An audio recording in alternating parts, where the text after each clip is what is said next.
In the previous video, we discussed how an equilibrium constant helps us predict the extent of the reaction. In this one, we are going to be discussing about how it helps us predict the direction of the reaction. Now, actually, it does predict the direction of the reaction. Now, let's take, for example, A gives rise to B. A giving rise to B is going to be the forward reaction. B giving rise to A is going to be the backward reaction. And the equilibrium constant will tell us if the reaction has to go in the forward direction or in the backward direction. So we will be introducing a new constant called the reaction quotient. Okay, reaction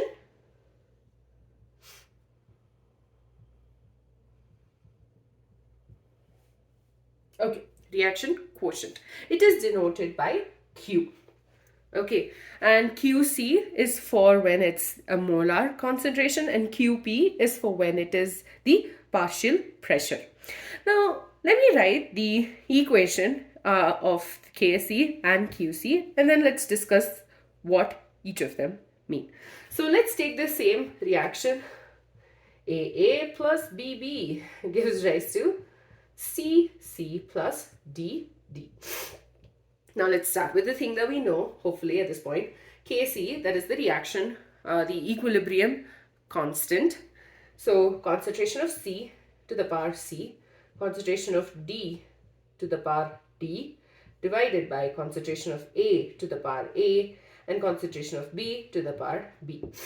Qc, on the other hand, will have concentration of C to the power C, concentration of D to the power D, concentration of A to the power A,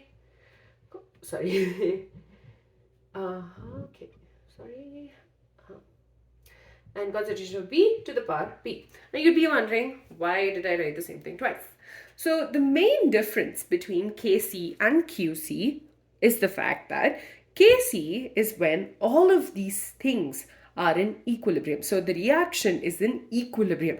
Only then it becomes Kc. On the other hand, Qc can be at any given time. It can be the moment you put your A and B into the beaker, and then that moment when you measure the concentrations, it could be that, or it could be after the whole reaction finished. What's the concentration? It can be anything. So QC is not bound by the whole equilibrium situation.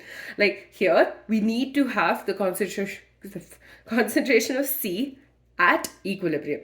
It's not at any time, but it is at equilibrium.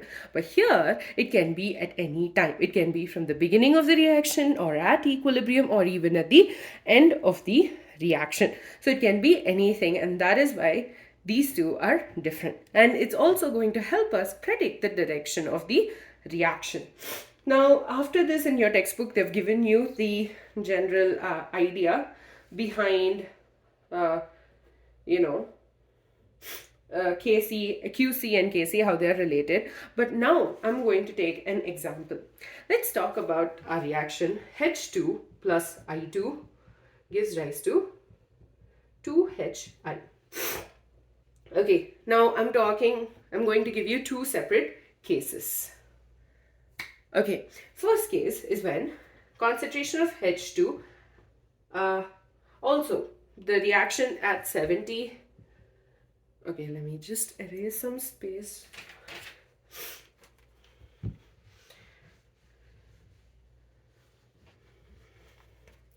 Okay, H2 plus I2 gives rise to 2HI.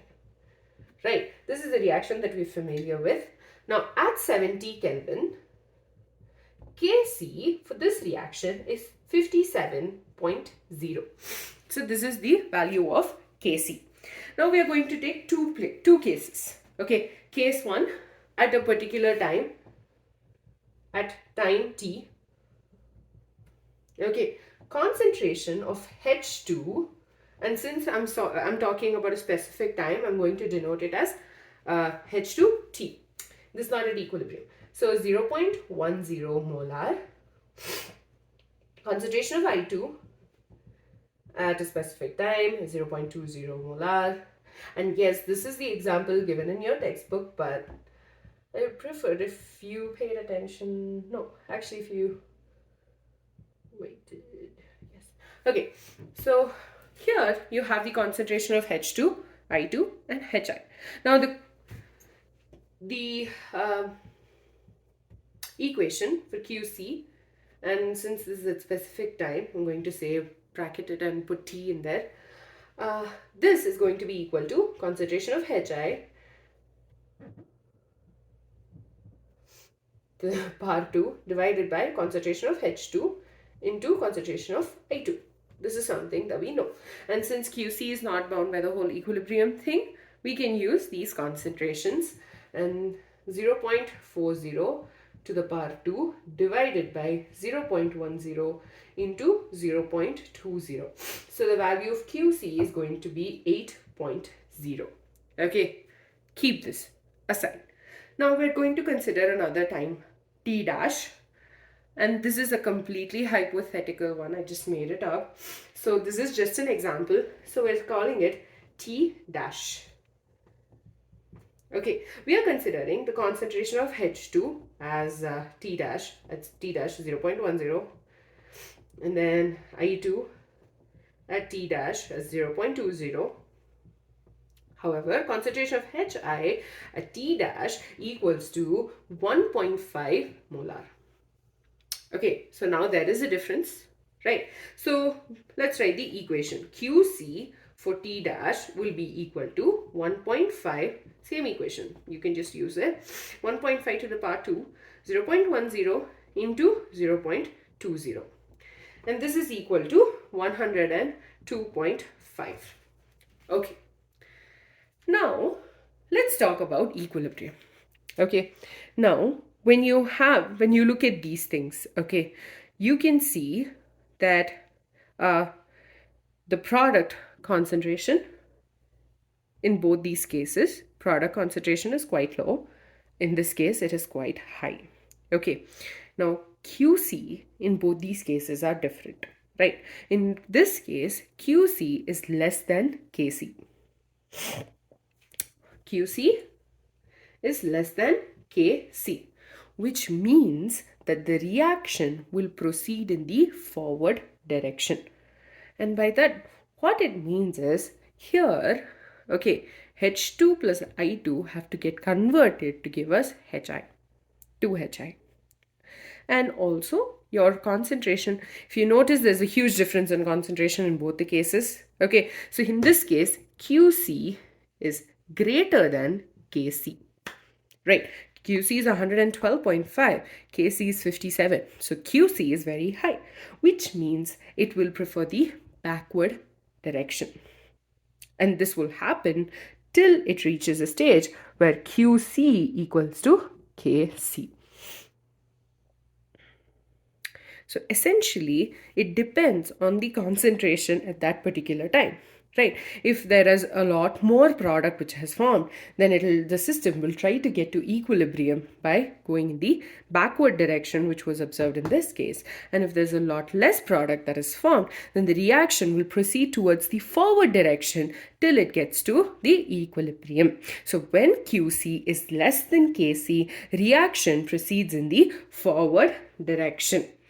When QC is greater than Kc, the reaction will proceed in the backward direction. And when QC is equal to Kc, the system is in, or the reaction is in equilibrium. So that is what is given. This is given in your textbook. So here, in this case, QC is less than Kc. So here, our reactants are going to give us products. Okay, and this stage is the equilibrium state because QC equals to Kc. On the other hand, in this case, QC is greater than Kc. Products, or since it's the backward and forward we're talking about, so reactants, the products give rise to the reactants. So essentially, in this case, where QC was so high, our HI will get converted to give us H2 and I2. In this case, where QC was low compared to Kc, the H2 and I2 will combine to give us Hi, and these two will proceed till the equilibrium is reached, basically. And I that made sense.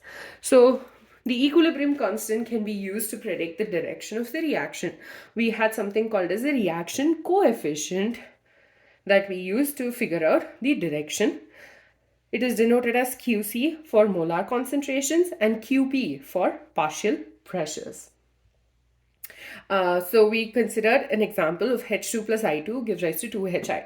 In one case, QC was less than Kc. Here, the reaction will proceed in the forward direction. On the other hand, when QC is greater than Kc, then the reaction proceeds in the backward direction. And this will both happen till equilibrium is reached, where QC will be equal to Kc.